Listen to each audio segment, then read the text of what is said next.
갈 길을 잃은 우리를 잘 인도하게 하소서.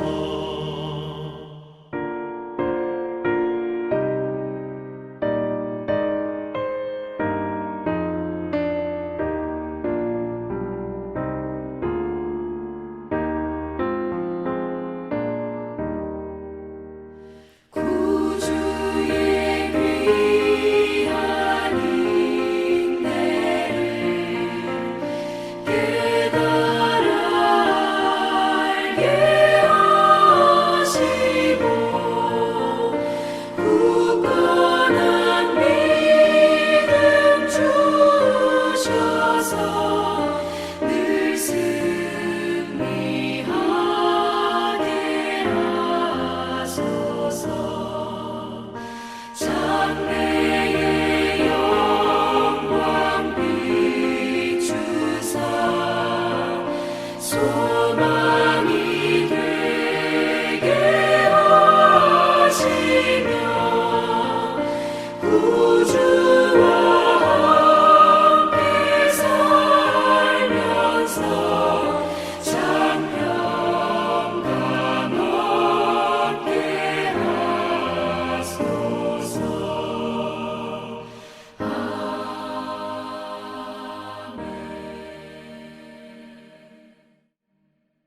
오늘 하나님께서 우리에게 주신 말씀은 사도행전 21장 17절에서 36절의 말씀입니다. 2020년도에 한 해가 끝나가고 있습니다. 이제는 입으로 말하기도 지겨운 코로나가 2020년 전 세계의 한 해를 휩쓸었고 지금도 여전히 우리의 삶 가운데서 진행 중에 있습니다. 이제 한 3주 정도가 지나면 2021년도 새해를 맞이하게 됩니다. 새해가 되면 여러분들은 무엇을 하시나요? 많은 교회들은 신년 기도회나 신년 부흥회로 한 해를 시작을 합니다. 또한 믿음의 지체들은 새로운 기도의 제목들을 세우죠. 교회도 각 기관별로 새로운 리더자가 세워지고 새로운 공동체가 세워지게 됩니다. 여성들의 경우에는 다이어트 계획도 많이 세우죠. 직장을 이직하려는 계획을 세우기도 하고요. 아무튼 새해가 되면 우리는 누구나 할 거 없이 어떠한 새로운 계획을 세우려고 합니다. 그런데 이렇게 새롭게 세우는 계획 가운데에 사람들은 이것이 잘 될 것인가, 잘 안 될 것인가 불안한 마음을 갖게 되죠. 그래서 꽤 많은 사람들이 점집을 찾아다닙니다. 새해가 되면 자신의 미래를 알아보기 위해 또는 가족들의 운세를 알아보기 위해 찾아오는 사람들로 점집이 호황을 누린다고 합니다. 저도 어려서 친구 따라 이러한 것을 본 적이 있습니다. 그때도 그런 것을 믿거나 해서 따라가는 것은 아니었는데 어느 날 문득 최근에 갑자기 이러한 생각이 들었습니다. 지금에 와서 갑자기 든 생각이 그들 중에 제가 이렇게 사역을 할 거라고 맞춘 사람은 없었습니다. 그들이 말한 일은 지금의 저한테 아무것도 일어나지 않았고 그들이 말한 대로 저는 지금 그렇게 살고 있지 않습니다. 그럼에도 사람들은 자신의 미래를 알기를 애씁니다. 여러분, 우리가 우리의 미래를 안다면 그것이 좋은 일일까요?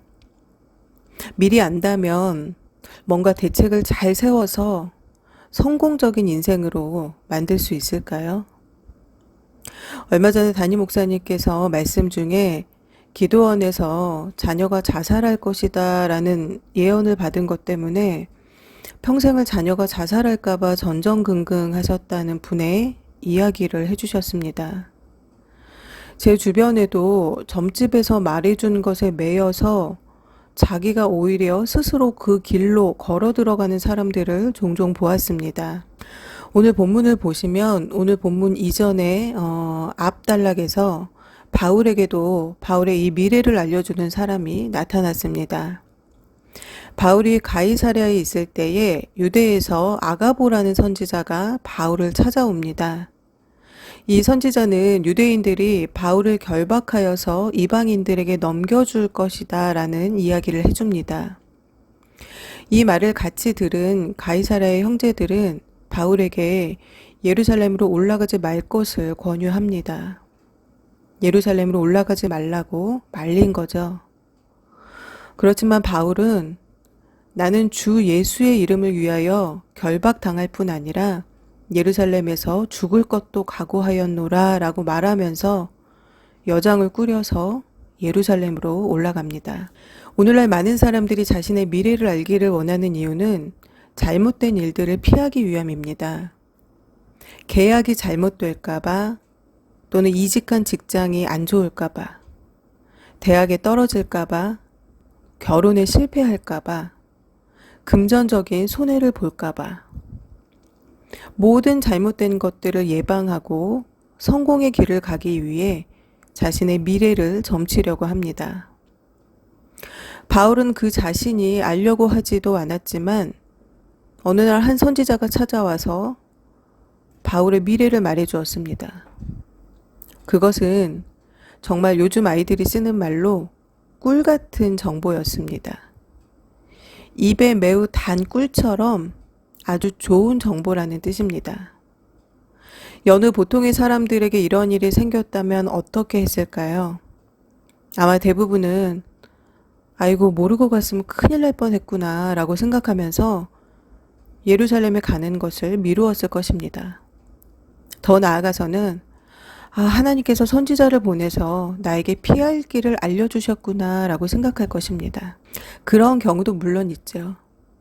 그런데 여러분, 하나님을 좀 아시는 분이라면 이것이 누구에게나 해당되는 정답이 아니라는 것쯤은 눈치채실 수 있으실 것입니다.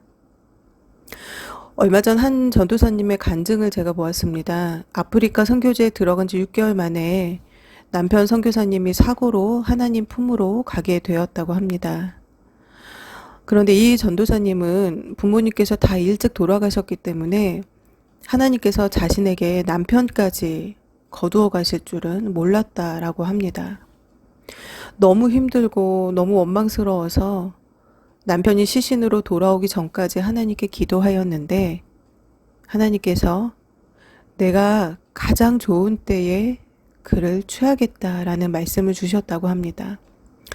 또 다른 누군가는 내가 생선의 가장 가운데 토막으로 취하여 간다라는 말씀을 주셨다라고 합니다. 하나님께 응답을 받은 전도사님은 네 하나님, 제가 남편을 하나님께 드리겠습니다 라고 기도하였다고 합니다. 이후 남편으로 인해 뿌려진 그 복음의 씨앗이 그곳 아프리카에서 또 다른 여러 곳에서 많은 열매를 맺고 있다는 고백을 하였습니다. 남편이 죽은 그날은 가나의 신방을 가는 길이었는데 원래는 식구들이 다 같이 동행을 하는데 그날따라 다른 아프리카 형제들이 동행하고 싶어 해서 딸과 자신은 따라가지 않았다고 합니다. 진행자가 물었습니다. 그날 전도사님과 따님이 동행하였다면 그 사고의 피해를 전도사님이나 따님이 당했을지도 모른다는 생각을 해본 적은 없으신가요? 전사님이 말했습니다. 제가 그날 동행하였다면 아마 그 사고는 그날 일어나지 않았을 거예요. 하나님께서 다른 때와 다른 시간에 하셨을 것입니다. 그 사고가 그날 일어날 것이라는 것은 아무도 몰랐습니다. 하나님께서 그들 부부에게 알려주지 않으셨습니다. 그러나 그 사고를 겪은 후에 그 사고가 하나님의 계획하에 분명히 일어날 일이었었다라는 것을 깨닫게 되었습니다. 하나님께서는 가장 좋은 때에 내가 그를 취하겠다라고 하시며 그를 데려가셨습니다. 남편 선교사님이 하나님께로 돌아간 이후에 믿지 않았던, 믿음 생활을 하지 않았던 그 남편 선교사님의 부모님들이 집사가 되셨고 권사가 되셨다고 합니다. 또 다른 믿지 않는 누군가는 그 남편 선교사가 간 천국이라면 자신도 가고 싶다고 고백하였다고 합니다. 예수님의 십자가의 사건도 예수님께서 고통과 죽음의 길을 스스로 가심으로 인해서 온 인류가 구원을 얻게 되었습니다. 그 죽음의 길은 예수님이 영화롭게 되는 길이며 또 아버지인 하나님이 영화롭게 되는 길이었습니다. 또한 그 죽음의 길은 모두에게 영생이 주어지는 축복의 길이었습니다. 남편이 가는 그 길이 죽음의 길이라는 것을 미리 알았다면 아마 그 자신도 또 가족들도 그 길을 막아섰을 것입니다. 그러나 그들은 알지 못했습니다. 알지 못함으로 인해 일어난 그날의 가슴 아픈 사건은 그들로 하여금 하나님의 뜻을 깨닫게 하셨고 그 뜻에 순종하게 하였습니다. 하나님의 더 크신 계획과 일하심을 경험하게 하셨습니다. 그러나 여러분, 예수님과 바울은 자신들이 가야 하는 길 앞에 죽음의 길이 놓여 있다라는 것을 미리 알았습니다. 예수님과 바울은 죽음의 길이 기다리고 있다라는 것을 알고도 그 길이 하나님께서 원하시는 길이기에, 하라고 하시는 길이기에, 가라고 하시는 길이기에 기꺼이 걸어갔습니다. 여러분, 우리 모두는 예수님과 같지 않습니다. 바울과 같지 않습니다. 풍요한 물질과 성공이 기다리고 있다고 해야 그 길을 가지, 조금이라도 어려운 길이라고 한다면, 조금이라도 고통스러운 일이 기다리고 있다라는 것을 안다면 우리는 어느 누구도 그 길을 가려고 하지 않을 것입니다. 요셉이 형들에게 미움을 받아서 애굽에 팔려갈 줄 알았다면 형들에게 잘 보이기 위해 노력했을 것입니다. 그렇다면 애굽에 팔려가지 않았겠죠. 그렇지만 기근이 닥쳐왔을 때에 요셉의 가족들은 굶어 죽었을지도 모릅니다. 요셉이 애굽에 팔려가서 연단의 과정들을 겪고 총리의 자리에 올랐기 때문에 가족들이 양식을 얻으러 왔을 때 도움을 줄 수 있었고 가족들 모두가 기근을 피해 고센 땅에 정착할 수 있었던 것입니다. 여러분, 우리가 무언가를 미리 안다라는 것은 그것이 좋은 정보가 될 수도 있지만 오히려 화가 될 수도 있습니다. 물 흐르는 대로 그 흐르는 물을 거스르지 않고 하나님께서 자연스럽게 흘려보내시는 대로 우리의 삶을 맡겨야 합니다. 오직 그리스도를 아는 지식만을 고상한 것으로 여기겠다라는 바울의 고백이 우리에게도 있어야 할 줄 믿습니다. 오늘 같이 보실 본문을 보시면 바울은 드디어 예루살렘으로 들어갑니다. 예루살렘에서 일부 형제들이 이 바울을 반겨주기는 했지만 바울이 그동안 이방인들에게 선교를 한 것을 두고 예루살렘 안에는 바울이 모세의 율법을 저버렸다라고 오해하는 사람들이 많이 있음을 알게 됩니다. 율법보다 예수님께서 더 위에 있다라는 사실을 모르고 여전히 율법에 매여 있는 유대인들이 있었던 것입니다. 형제들은 나시린으로 서원하여서 그 서원한 기간이 끝나가는 사람이 4사람이 있는데 그들이 머리를 깎을 때에 그 비용도 대주고 같이 가주라라고 바울에게 그렇게 이야기를 했습니다. 만약에 그렇게 하면 사람들이 그 모습을 보고 바울이 여전히 율법을 잘 지키고 있구나라고 생각을 할 것이다 라는 것이었습니다. 바울은 본질에는 절대 타협이 없이 순종하는 사람이었지만 비본질적인 것에는 양보하고 이해해야 한다라는 생각을 가진 사람이었기 때문에 형제들의 말에 응하였고 서원이 끝나가고 있는 그 4명의 사람들을 데리고 성전으로 들어갔습니다. 데려간 사람들의 서원 기간이 거의 끝나갈 즈음에 유대인들이 성전에서 바울을 발견하게 됩니다. 바울을 발견하자 그들은 바울이 잘못된 것을 가르치는 자라며 성전 밖으로 바울을 끌어내버렸습니다. 성경을 같이 한번 보실 텐데요. 30절의 말씀을 보시면 온 성이 소동하였다라고 말씀합니다. 그러니까 예루살렘에 있는 이 유대인들이, 많은 사람들이 흥분하기 시작한 것입니다. 사람들은 매우 과격하고 비이성적인 행동을 하면서 바울의 말은 한마디도 들으려고 하지 않고 성전 밖으로 바울을 끌어내버렸습니다. 이 모인 군중들이 바울을 성전 밖으로 끌어낸 이유에는 2가지 이유가 있는데요. 첫 번째는 이 분노한 군중들이 성전으로 다 밀려 들어와서 성전 안에서 이 바울을 혹여나 살해할 것을 염려했기 때문입니다. 하나님이 임재하시는 이 성전 안에서 사람을 죽이는 것은 성전을 더럽히는 일이었기 때문이라는 것이죠. 그런데 지금 그들이 하는 행위가, 자신들이 하는 행위가 더 더러운 행위라는 것을 그들은 아마 생각하지 못했을 것입니다. 두 번째는 바울이 제단의 뿔을 잡아서 안전을 확보하지 못하게 하기 위함입니다. 제단 뿔은 제단 가운데서 가장 거룩한 부분인데요. 그 제단의 뿔을 잡고 있는 동안에는 사람을 죽이거나 해하지 못하는 일이 있습니다. 열왕기상 1장에서도 다윗의 아들 아도니아가 반역을 했을 때에 그 자신이 죽게 될 것을 두려워해서 제단의 뿔을 잡았고 그 소식을 들은 솔로몬이 다윗을 죽이지 못하게 살려준 일이 있었습니다. 이어지는 31절의 말씀을 보시면 저희가 그를 죽이려 할 때에 라고 말씀하는데요. 바울을 성전에서 끌어낸 이 무리들이 무자비한 폭력을 휘둘러서 바울을 죽이려고 하고 있습니다. 이 무리들이 어떤 왜 군중들이 모이면 다른 사람들이 흥분해서 소리 지르면 그것의 진위 여부와 상관없이 그 군중 심리에 같이 휩쓸려서 그들과 같이 행동하는 것들이 있죠. 그러니까 이들이 지금 그러한 상태입니다.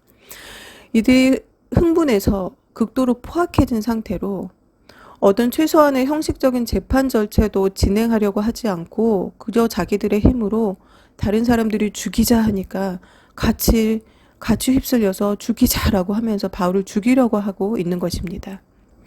로마 군대를 이끄는 천부장이 이 소식을 듣고 그 자리를 찾아옵니다.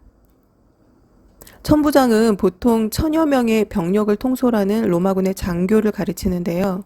23장 26절에 의하면 이 천부장의 이름이 글라우디오 루시아라는 사람입니다.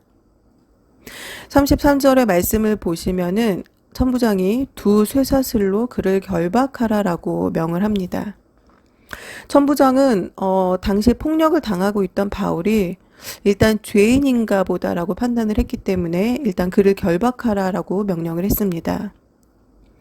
그리고 그가 만약에 죄를 지은 사람이라고 한다면 어떤 법의 절차에 따라서 정식적인 절차를 밟아서 재판을 받아야 한다라고 생각을 했기 때문에 이 흥분한 군중들로부터 바울을 이제 분리시키게 된 것입니다. 그런데 여러분 이 33절의 말씀을 다시 한번 자세히 보시면 이 말씀을 통해서 이전에 유대에서 온 아가보 선지자의 말이었던 21장 11절의 말씀이 그대로 이루어진 것을 알 수가 있습니다.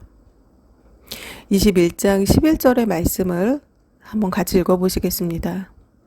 우리에게 와서 바울의 띠를 가져다가 자기 수족을 잡아매고 말하기를 성령이 말씀하시되 예루살렘에서 유대인들이 이같이 이 띠 임자를 결박하여 이방인의 손에 넘겨주리라 하거늘. 바울은 아가보 선지자의 이 말을 듣고도 예루살렘으로 왔고 결국 그의 예언대로 사람들의 비방과 죽음의 위협 속에서 결박당한 상태로 끌려가고 있는 것입니다. 계속해서 이어지는 말씀을 보시겠습니다. 34절의 말씀을 보시면 무리 가운데 어떤 이는 이 말로 어떤 이는 저 말로 부르짖거늘 천부장이 소동을 인하여 그 실상을 알 수 없어. 사람들이 너무나도 광적으로 흥분하여 소리를 지르는 통에 그야말로 난장판이 된 거죠.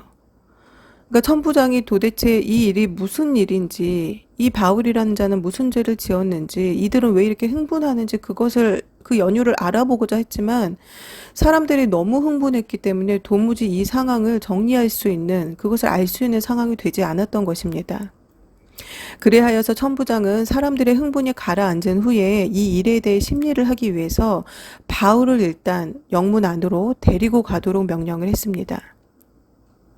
35절의 말씀을 보시면 바울이 층대에 이를 때에 무리의 포행을 인하여 군사들에게 들려가니 라고 말씀합니다. 이 층대는 예루살렘 성전 바깥들에서 안토니아 영 안으로 올라가는 돌계단을 말하는데요. 이 모인 무리들의 난폭함이 극에 달하여서, 그러니까 돌계단으로 바울을 데리고 올라가는데 이 군중들이 바울을 막 끌어내리려고 잡으려고 죽이라고 소리를 지고 있는 상황입니다. 너무나 이들이 난폭하고 이들의 행동이 너무나 과격해서 로마 군인들이 바울을 계단으로 데리고 가는데 바울이 계단으로 걸어 올라갈 수가 없어서 이 바울을 높이 들어 올려서 가야 할 지경이었다라는 것입니다. 그러니까 이 무리들의 상황이 얼마나 심각하게 난폭한 상황인지를 잘 알 수 있는 그런 문장입니다. 36절의 말씀을 보시면 이는 백성의 무리가 그를 없이 하자고 외치며 따라가미러라. 이들이 연행되어가는 바울을 쫓아다니면서 바울을 죽이라고 외치면서 계속해서 따라가고 있다라는 것입니다. 바울이 끌려가는 이 긴 문장의 과정들을 말씀으로 읽으면서 저는 예수님께서 십자가를 지고 끌려가셨던 고난의 길, 그 비아 돌로로사가 생각이 났습니다. 영화 패션 오브 크라이스트를 보면 이 장면을 아주 매우 실감나게 그리고 있습니다. 예수님의 십자가의 길과 오늘 본문에 바울이 연행되어 가는 그 길이 오버랩되어서 눈앞에 펼쳐지는 것만 같습니다. 또한 눈에 도끼를 품고 소리를 지르고 광기를 부리고 있는 사람들의 모습과 그 외침이 눈앞에 그려지는 것만 같습니다. 예수님의 순환 때에도 그러했고 더 거슬러 올라가면 그들의 조상들 또한 하나님께서 보내신 그 예언자들을 죽였었습니다. 이스라엘 백성들은, 이 백성들은 역사를 지나오면서 여전히 똑같이 하나님을 거역하고 하나님께서 그들을 위해 보내신 자들을 죽이라고 외치고 있는 것입니다. 여러분, 우리의 삶에도 각자가 가야 할 예루살렘이 있습니다. 우리가 도착한 어느 지점이 있습니다. 우리는 모르지만 그 예루살렘은 꽃길이기도 하고 가시밭길이기도 합니다. 때로는 죽음의 길이기도 합니다. 그곳에 무엇이 있는지 아무도 모릅니다. 성경에서 예루살렘은 하나님이 임재하는 곳이며 백성들이 하나님을 예배하는 거룩한 곳이었습니다. 하나님께서 임재하시는 곳은 생명이 있는 곳이며 은혜와 영광이 넘치는 곳입니다. 그러나 바울에게 이 예루살렘은 죽음의 길이었습니다.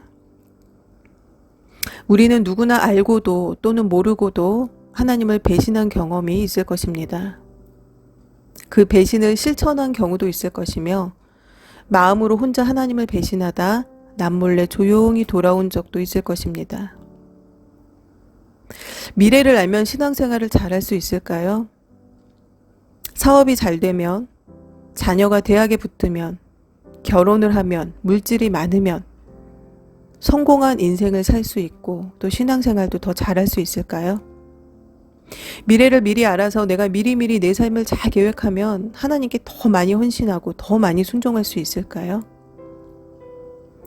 성경의 많은 믿음의 조상들도 또 우리 주변의 많은 사람들도 또 나 자신도 삶의 질이 높아지고 윤택해질 때에 가장 먼저 하나님을 등지게 된다라는 것을 우리는 너무나 잘 알고 있습니다. 하나님께서는요, 물질을 하나님의 일에 흘려보낼 자에게 물질의 복을 주십니다.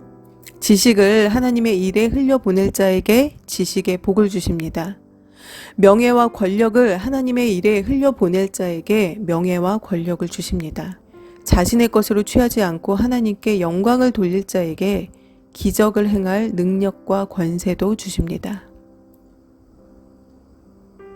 주께서 가라 하시는 길이라면 어떠한 길도 마다하지 않고 갈 수 있는 자는 자신이 가야 할 길이 고난의 길이라는 것을 알고도 그 길을 반드시 갑니다. 우리에게 만약 우리가 가야 하는 길이 고난의 길이라는 것을 가르쳐 준다면 절대로 그 길을 가지 않을 것입니다. 반면에 성공의 길이 있다면 그 길에 하나님이 안 계신다라고 할지라도 그 길을 서로 가려고 할 것입니다. 여러분, 모르는 것이 은혜입니다. 하나님께 무얼 좀 알게 해달라, 보여달라 기도하지 말고 그저 주님 부르시는 길이라면 어디든지 가겠나이다 결단하여서 고백하는 기도가 우리 모두에게 있어야 할 줄 믿습니다. 저와 여러분을 기다리고 있는 그곳 예루살렘에서는 무슨 일이 우리를 기다리고 있을까요? 그곳은 우리가 거쳐가야 하는 곳일 수도 우리의 최종 종착지일 수도 있습니다.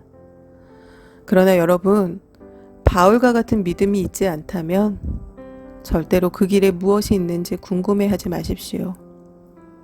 아가보 선지자가 예루살렘에서 바울이 결박당하여서 이방인들에게 넘겨질 것이라는 것을 말해주었을 때 바울은 오늘 본문과 같이 포악한 유대인들에 의해 이렇게까지 수치를 당하게 될 줄 몰랐을까요? 설마 그런 일이 있겠어. 뭐 그 정도까지는 아니겠지. 그런 마음으로 갔을까요? 그렇지 않습니다. 바울은 자신이 가야 하는 길이 하나님께서 시키신 일이고 그 길이 하나님을 영화롭게 하는 길이며 그 길이 하나님께서 사랑하시는 그의 백성들을 살리는 길이라는 것을 너무나 잘 알고 있었습니다. 그래서 자신의 목숨은 전혀 귀한 것으로 생각하지 않고 그 길을 간 것입니다.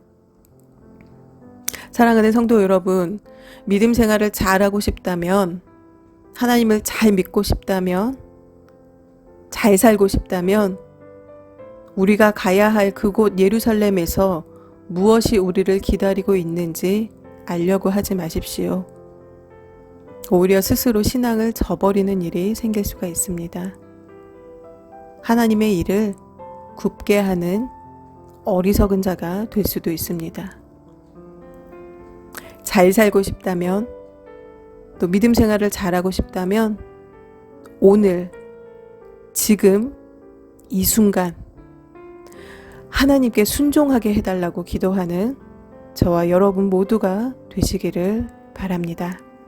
다 함께 기도하시겠습니다.